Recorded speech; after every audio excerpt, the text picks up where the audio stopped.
On a cool, clear day in late September, I went out for my final cup of tea. There was a place I liked downtown, Yemeni. The girls who worked there wore sleek headscarves printed with bright, abstracted patterns, sunny spirals that went on for years. Handing them my last $10, I took my tea out for a walk beneath the elms. Joggers raced their dogs into the evening gloom in a park turned arboretum that I remembered from my college days. Tracing the path back to a familiar bench, I slung my backpack down and sat. I poured my tea into a thermos, and the scents of cardamom and cinnamon mixed up with the rich humus of fall. Hours drifted by. As night fell, I started counting. 8 o'clock, then 9. I split seconds like I'd once split hairs when I was young and thought that money mattered, thought that my own personal attention was the world's most important thing. By 10, I was jumping at the slightest sound. Trees creaked, I tried to remind myself. The homeless had to sleep somewhere. But try as I might, I still scrutinized every face that slouched out of the pallid moonlight. Eventually, I moved to the next bench over. There was a lamp beside it. Moths dashed themselves against facades of flame while I nursed my tea. It was still delightfully hot, and stared down at my knobby calluses. They all seemed so out of place in that jaundiced splash of lamplight. "You moved," my demon said. Glancing up, I saw only the same tired homeless men and scattered, silent drug dealers. The voice had come from everywhere at once, and yet none of them had heard a thing. Their lives simply marched on. They'd die eventually, but not today. "Sorry," I said. "Is the exact bench supposed to matter?" The only answer that my demon gave me was their laughter, dissipating like so many wind-blown leaves. I sat there, holding my tea, letting time drain as I relaxed my muscles. It wasn't meditation. My brief sojourns into alternative society had taught me you had to pay for that. Rather, it was a trick I'd taught myself while laying bricks. My mind retracted back into my body like the slick mass of a startled snail, and I concentrated on one muscle and then the next, harnessing my frantic heartbeat to my more prosaic aches and pains. Soon, I heard the tinny sound of music spilling out of someone's headphones. I checked my phone. It was 11:59. As the day rolled over and died, the screen vibrated with 1,000 notifications, scrolling almost too fast for the eye to see. 1 day since this memory. 2 days since this memory. 5 years since this day. Each little bubble filled up with pictures that no one had ever taken, least of all me, so terminally camera-shy. I coughed, abruptly choking up. I hurled my phone into the darkness, and just before I stood to leave, a woman jogged out of a bank of sudden fog. "Mephistopheles," I whispered.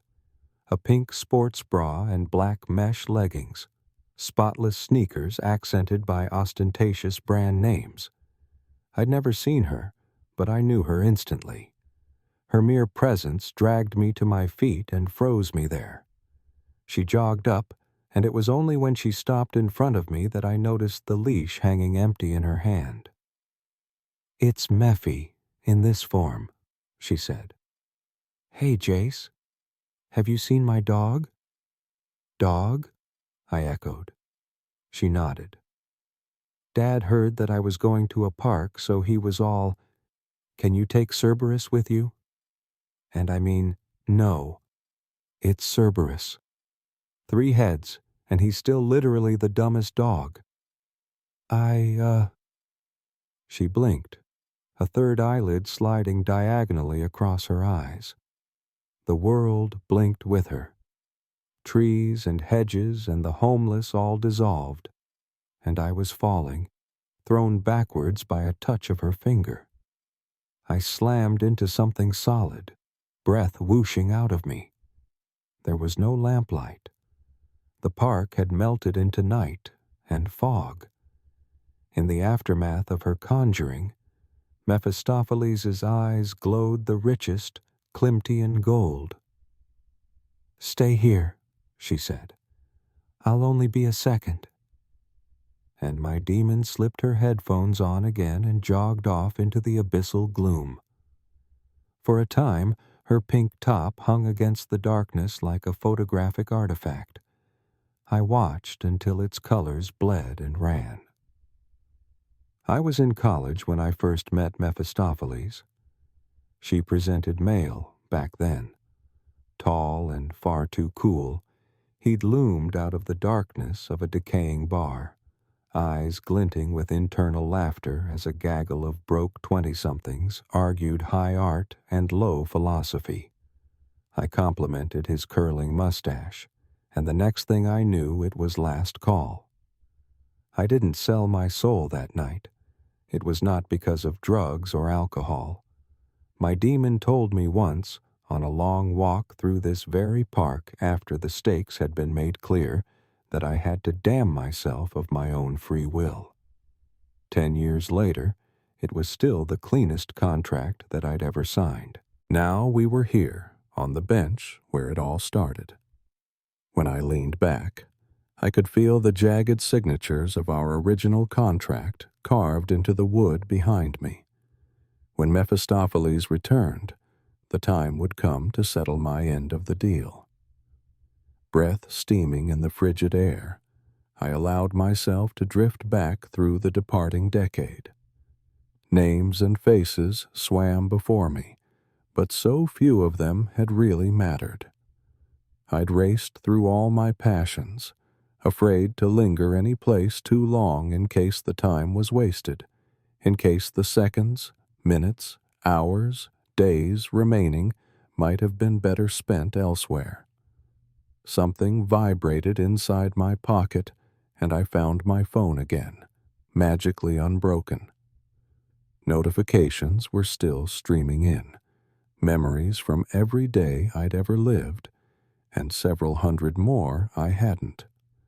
My own face gazed up at me from obscure roadside attractions, from loft apartments filled with abstract art, from cheap hotels on faded beaches, my socks and someone's sundress spilled across unlevel floors. 10 years, I said, tossing my phone into the night. 10 years, she echoed, jogging back out of the fog. Mephistopheles had found her dog. I was certain Cerberus must have had some different form, but just then he was a small, three-headed Yorkie, black and white fur peering from a raincoat and tiny boots. "So," she said, sitting beside me. She crossed her legs and Cerberus jumped into her lap, his 3 heads sniffing at me skeptically. 10 years ago I offered you a gift. You wanted knowledge, right?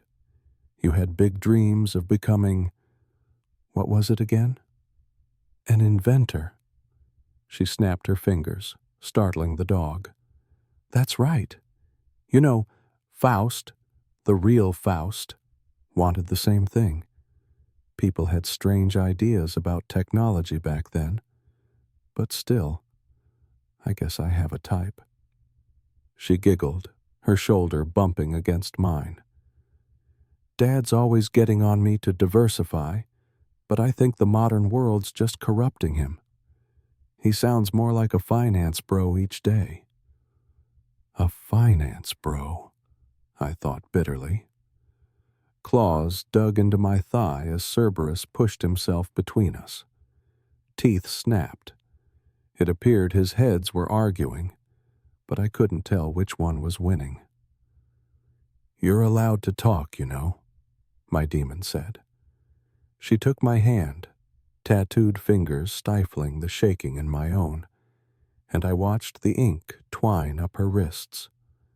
Names appeared and disappeared, auguring the lives she had subsumed beneath her skin. "This is not a hostile takeover," she said softly. "This is a partnership. I'm not dragging you to hell.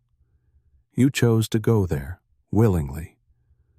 So buck up, okay? Tell me a little bit about yourself. What have you been up to the past 10 years? What have you invented with the knowledge that I gave you?" I began. Not much, Mephistopheles." Mephi.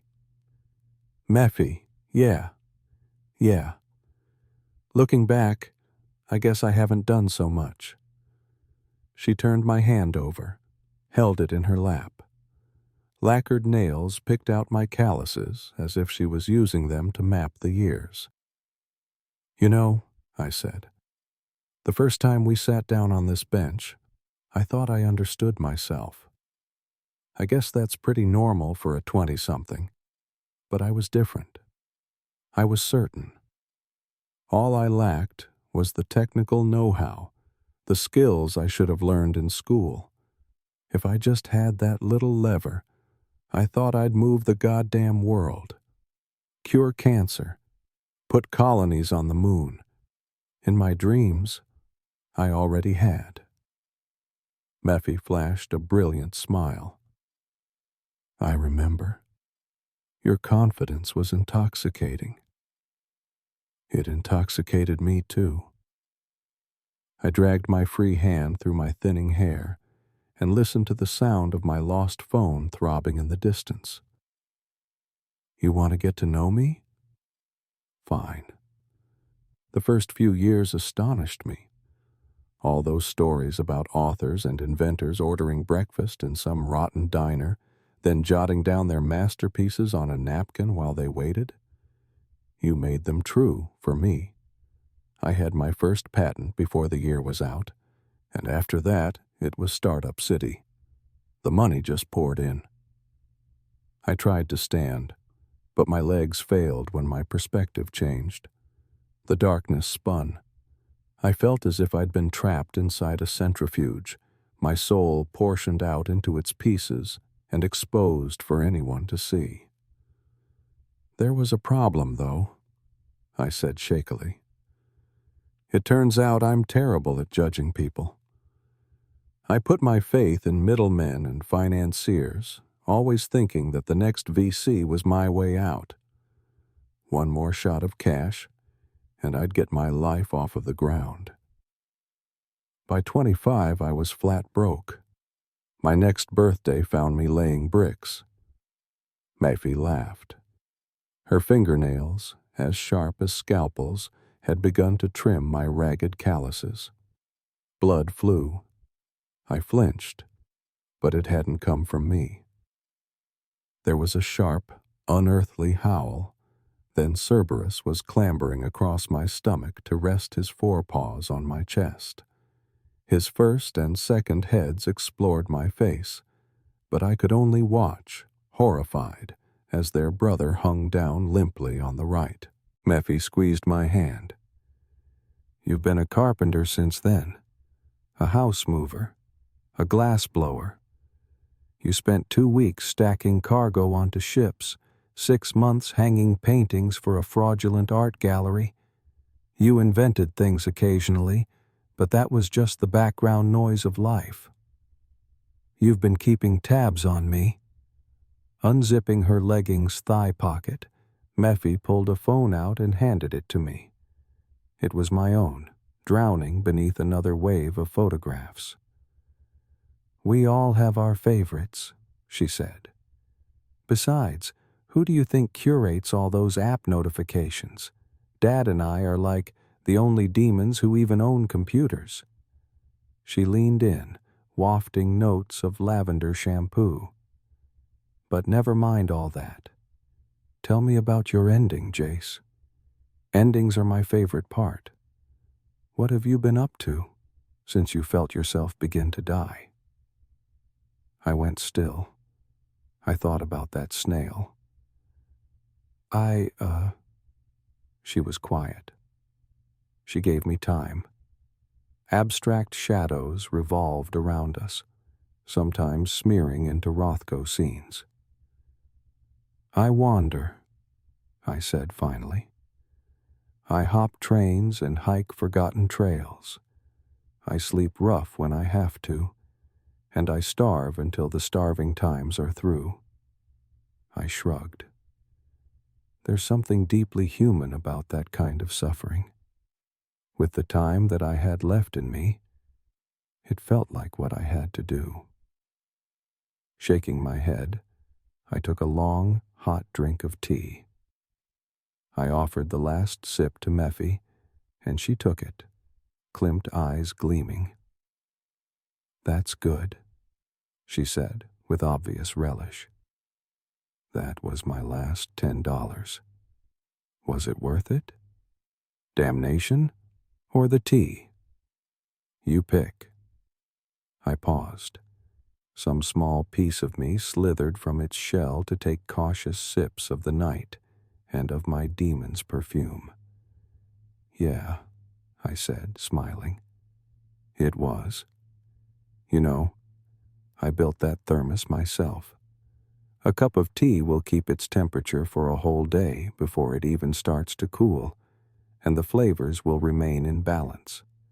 Cardamom and cinnamon, sweet sugar, and the warmth of cloves. Close that lid, and time will stop. The world could end all around you, but if you started with the proper product, you'd still have a perfect cup of tea. Time stops. Mephi said. Why, Jace? It almost sounds like you're afraid of me. Then she blinked, and again the world blinked with her. Soft colors bled in from the edges, and I glimpsed a dim processional of lamplights marching off between the tangled trees. In a moment, we were back on Earth again. Huh? I said intelligently. You know, Jace, Mephi was saying, you could have made yourself a god. I've seen it happen 1,000 times before. Every generation must have its Rhodes or Hitler. Even for us demons, the bloodshed gets a little stale. She held my thermos up, swirling the fragrant lees. But this is new. No soul I've ever purchased has tried to live so quietly before. Your presentation's rather drab. You might think about a few fun patterns. But wow, if this thing's just as good with iced chaise, I'll take one in every color. Mephi, I said, what are you? She pressed a finger to my lips. Shush you. It's only a new lease on life. In 10 years, I expect to meet you back exactly here. Bring fun patterns. Maybe dream up a new snack. This form really likes to snack. I nodded, stupefied, and Mephi tapped a hot pink nail against our original contract.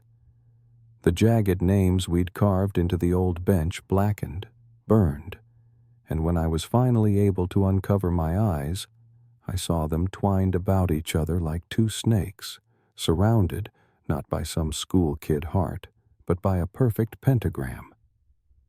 She turned and kissed my cheek. I'm a demon, Jace. I'm allowed to alter deals. Just keep working on the little things. Don't you dare touch cancer. But we can compromise on snacks and tea. Then she was gone, jogging off into the moonlight with Cerberus behind her. The dog's third head jerked and gouted blood, painting Rorschach curls over the dark depressions in the ground. I followed them into the abstraction I'd once called the future, consumed by all the possibilities I hadn't fit into the last 10 years.